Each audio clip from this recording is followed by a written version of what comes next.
요즘 코로나19 바이러스 상황이 좀처럼 수그러들지를 않고 있습니다. 거기에다가 유례가 없는 이 폭염이 연일 밤낮으로 계속되고 있습니다. 자, 이런 상황 가운데서 사랑하는 여러분들, 영적으로 침체되지 않고 오히려 더 영적으로 부흥이 뜨겁게 일어나기를 주님의 이름으로 축원합니다. 오늘 본문을 읽어드립니다. 예레미야서 2장 2절과 6절입니다.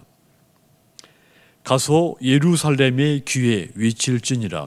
여호와께서 이와 같이 말씀하시기를 내가 너를 위하여 네 청년의 인애와 네 신혼 때의 사랑을 기억하노니 곧 씨 뿌리지 못하는 땅 그 광야에서 나를 따랐음이니라. 그들이 우리를 애굽 땅에서 인도하여 내시고 광야 곧 사막과 구덩이 땅 건조하고 사망의 그늘진 땅 사람이 그곳으로 다니지 아니하고 그곳에 사람이 거주하지 아니하는 땅을 우리가 통과하게 하시던 여호와께서 어디 계시냐 하고 말하지 아니하였도다. 이스라엘 백성들은 하나님이 특별히 선택하신 선민들입니다.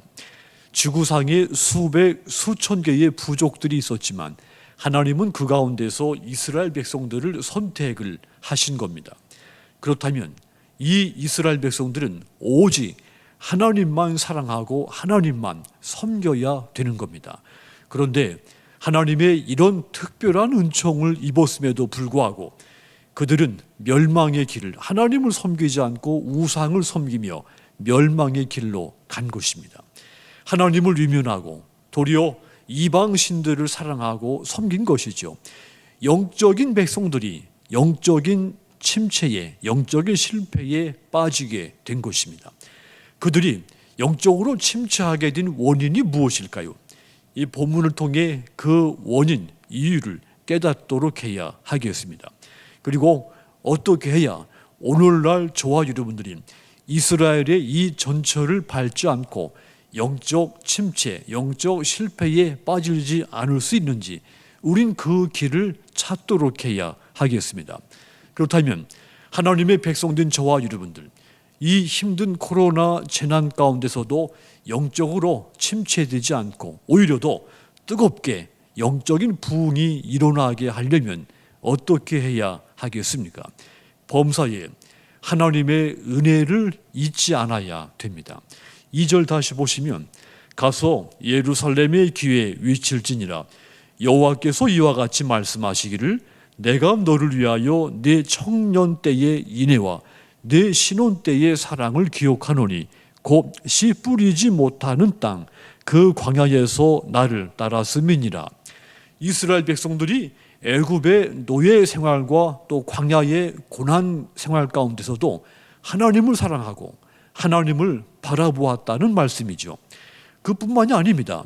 하나님은 아브라함과 이삭과 야곱을 통해 이스라엘 민족을 세우셨습니다.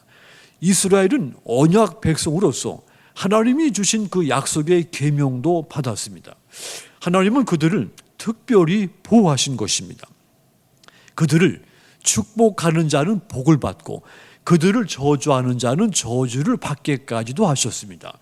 이러한 모든 사실들은 하나님의 은혜의 큰 증거인 겁니다. 그런데 이 이스라엘 백성들이 자신들은 하나님의 이 큰 은혜를 받은 백성들이라고 하는 그 정체성을 상실한 것이죠. 망각한 겁니다. 하나님의 은혜를 망각하고 하나님의 말씀에 불순종을 한 것입니다. 하나님은 한 번도 이 백성들에게 불의하게 행하신 적이 없습니다. 그런데 6절 보시면 그들이 우리를 애굽 땅에서 인도하여 내시고 광야 곧 사막과 구덩이 땅 건조하고 사망의 그늘진 땅 사람이 그곳으로 다니지 아니하고 그곳에 사람이 거주하지 아니하는 땅을 우리가 통과하게 하시던 여호와께서 어디 계시냐 하고 말하지 아니하였도다. 하나님이 이스라엘 백성들을 애굽 땅에서 구원하시고 광야를 안전하게 통과하셨는데도 불구하고 그들이 하나님을 찾지 않았다는 이야기입니다. 그들이 약속의 땅 이 가나안에 정착해 살면서는 급속히 타락한 겁니다. 하나님이 베풀어 주신 모든 은혜를 망각했기 때문이죠. 그래서 영적인 침체, 영적인 실패에 빠지게 된 것입니다. 누구든지 하나님이 베푸신 은혜를 잊으면 영적으로 타락하게 마련입니다. 신실한 신앙인은 자신이 하나님 앞에서 어떤 은혜를 받은 존재인지를 망각하지 않습니다. 사망의 그 권세에서 내가 어떻게 구원받았는지 이 은혜를 결코 잊지 않습니다. 신실한 신앙인들은 말입니다. 누구든지 받은 은혜를 잃어버리는 순간, 망각하는 순간 영적인 실패, 좌절에 빠집니다. 그래서 진정한 언약의 백성은 범사에 하나님의 은혜를 기억하는 법입니다. 그러므로 사랑하는 여러분, 범사의 순간순간 내가 하나님께 받은 은혜가 얼마나 큰지 이를 생각하고 그 은혜를 결코 잊지 않아야 합니다. 그래야 이 힘든 코로나 재난 그리고 견디기 힘든 이 폭염 가운데서도 영적으로 침체되지 않고 오히려 더 영적으로 뜨겁게 부흥이 일어나시는 믿음의 여러분들이 다 되시기를 주님의 이름으로 축원합니다.